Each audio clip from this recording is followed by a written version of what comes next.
So the oil and gas was pushed aside last week by investors. You've heard that. A very surprising move.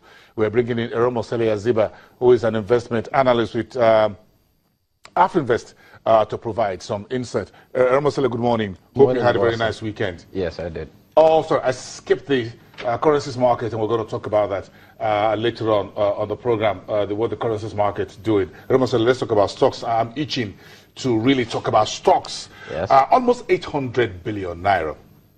Last week, for those who invest in the market, their portfolio grew almost $1 trillion in 1 week. That's massive. Yes. What's your take on this? That's massive. We've seen a lot of interest return to the equities market, and it's broadly tied to the launch of the investors and exporters FX window back in April.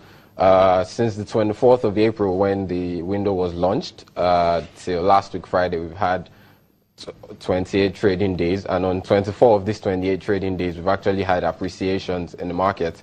Year-to-date performance prior to 24th was still in negative region of about 6.7%.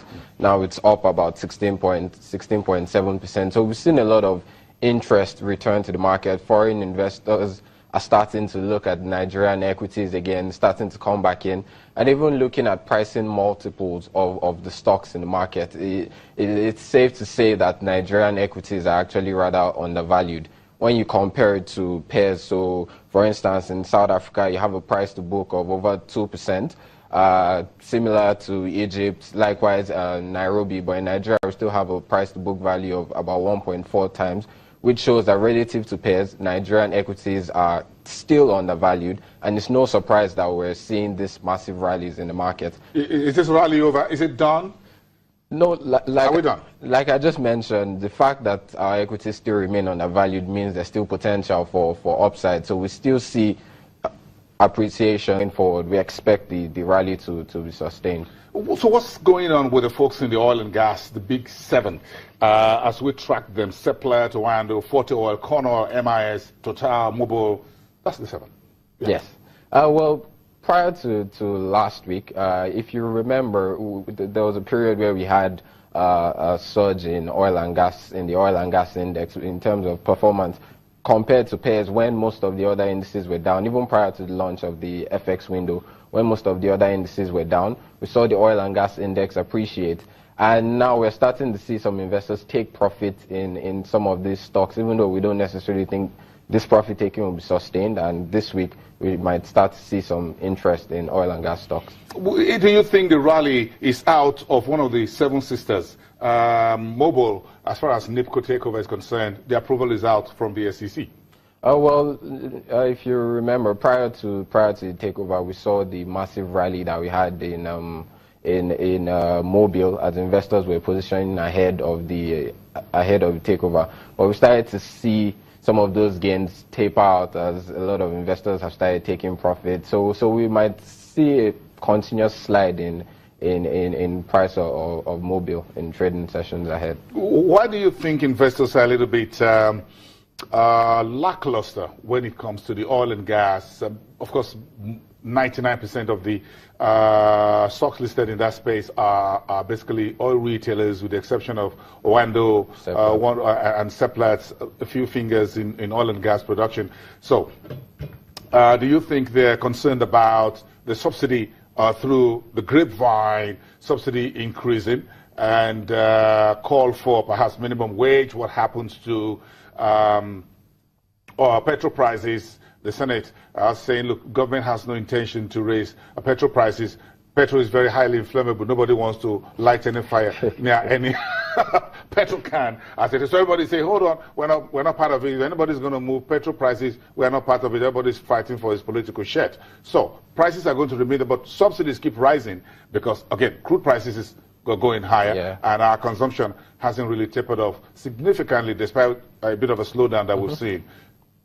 Oh, well, the thing is, earnings capability for most of these companies, like you mentioned, retailers, for the fact that pricing of petrol is still fixed and we haven't seen that sector deregulated, it means the capability of their earnings, how much their earnings can grow, is somewhat constrained. If you know, following the partial deregulation that we had in 2015, saw 2016, we saw the appreciation in oil and gas stocks, and we even in terms of looking at their performance, we also saw a significant improvement.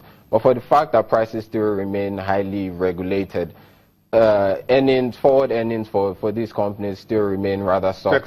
Technically, there's no headroom. Essentially, there's a little room for headroom, and of course, petrol accounts for a very good chunk of their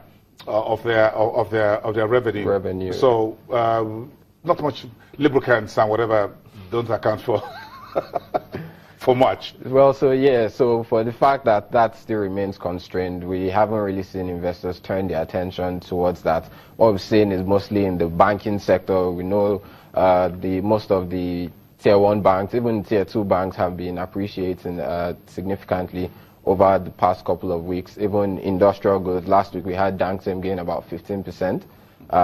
Consumer goods, we've also seen Nestle, Nigerian breweries rally.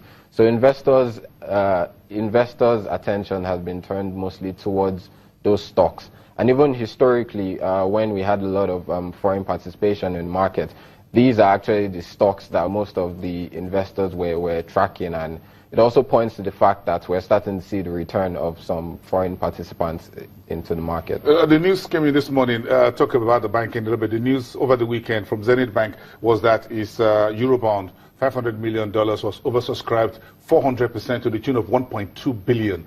That's the latest global offering that will mature in Eurobond 2022. That's massive, isn't it? Yes. For Zenith Bank to pick $1.2 billion from international investors, and that's actually a good one for them, and also shows you the sort of changing perception that we're having in the market since the launch of the I&E window. So it's clear that a lot of investors are going to be looking towards developments in FX markets to know whether the time is right to return.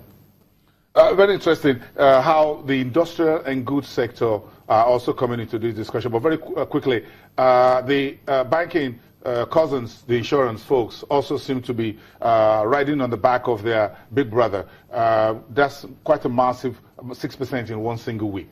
Yeah, so we saw a lot of interest in stocks like Mansard, NEM Insurance. So it's also riding on this positive, this generally bullish wave that we currently have in the market. A lot of investors taking position in some of these insurance stocks. Give me your outlook for the new trading week. Well, early trades in the week, we might see some slight profit taking in some stocks that massively appreciated last week, but we expect it to be generally positive. So we believe the bullish run will be sustained this week. The bull is not done yet. No, I don't expect to see any beer on the street yet. Okay, let's keep the bullish sentiments in the week. Thank you very much, Eronmosele, for coming early in the week.